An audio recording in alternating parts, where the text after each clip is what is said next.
morning dear students and welcome back to Science 1.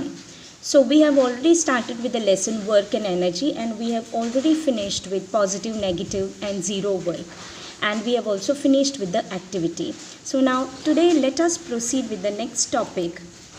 First, before proceeding to the next topic, let us try to answer certain questions. Why does it happen? If a pot having a plant is kept in the dark, the plant languishes. Can anybody think about it? Why it must be languishing if it is kept in the dark? Yes, you're right.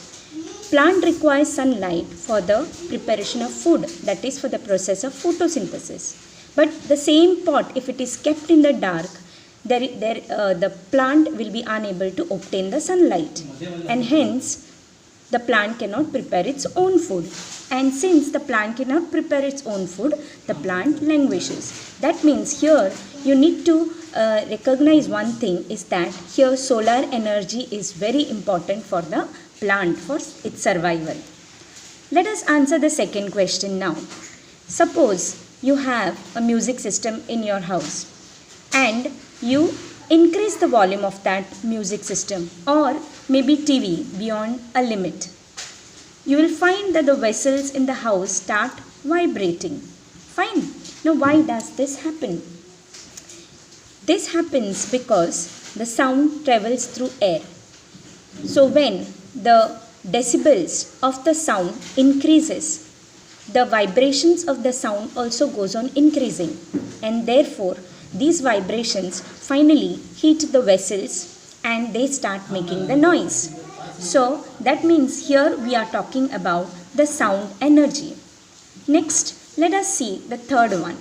Collecting sunlight on a paper with the help of a convex lens burns the paper. Convex lens is nothing but a magnifying lens. You also must have tried this experiment at home. Fine. So you can see how it is done over here. You can see that there is a magnifying lens here, and here there is a paper. So when the solar energy is focused on the paper, is concentrated on the paper, the heat energy of that paper goes on increasing, and finally its ignition temperature rises and the paper starts burning. So here we are talking about again energy, that is solar energy as well as the heat energy. So we are talking today about energy. So energy is nothing but the capacity to do work. Fine. So capacity of a body to perform work is also called its energy. Now the units of work and the energy are same. Why? Because the work done is nothing but when the work is done, the energy is also consumed to do this work, and therefore work and energy are same, and therefore their units are also same. So if you remember, the unit of work is nothing but in SI system it is joules, and that in CGS system is ergs. So the same energy also has the same units, that is SI unit of energy is joules and CGS unit is erg. Fine. So the unit in SI system is joule, while that in CGS system is erg. Energy is also measured in terms of work. Now let us talk about forms of energy. This you have already studied in the previous classes about different forms of energy, like mechanical energy. Mechanical energy is nothing but the potential and kinetic energy. Fine. Then heat energy. You can see that heat energy, that is campfire or a bonfire, you can see that its flames. So it is producing heat energy, and light energy as well. Next, light energy. Okay, light energy, you can see this is also another form of energy. Then you have also studied about the sound energy. Then we have studied about the electromagnetic energy or electromagnetic radiations. Then another form of energy is chemical energy. You can see the chemical energy. There are various forms. In the leaves also there is chemical energy in the form of food they store. Whereas a cell or a battery will have chemical energy within itself. Next is nuclear energy, due to which when the nuclear fission occurs, the nuclear energy is released. Fine. And finally solar energy. So these are various forms of energy you have studied in the earlier grades. Fine. Now let us go to the next part of the lesson. Let us try to answer certain question. What will happen? Suppose there is a fast cricket ball strikes the stumps. Fine. You can see that a fast cricket ball is striking the stump. So here if you see, the cricket ball is moving with some speed. Fine. And when it hits the stationary stumps, the stumps also start moving. Okay. And next you see this case. The striker hits the coin on the carom board. When the striker is hit, it is set in motion. Fine. And this moving striker then hits the stationary carom coin, and even the carom coin starts moving.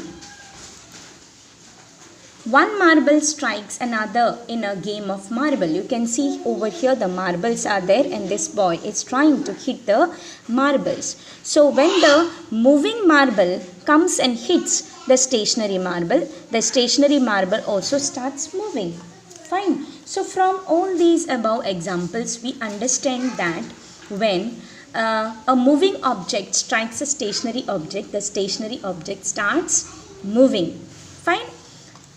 Then thus the moving object has some energy, part or all of which it shares with the stationary object, thereby setting it in motion. That means whenever any moving object will strike any stationary object, the stationary object will also start moving.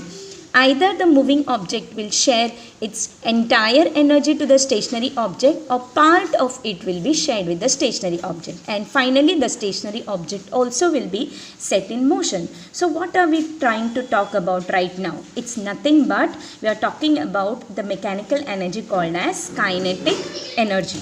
Fine. So the energy which an object has because of its motion is called as kinetic energy. So remember students, whenever any object is in motion, that means it possesses some energy, and that energy is nothing but kinetic energy. So here the work done by a force to displace a stationary object through a distance s is the kinetic energy gained by the object.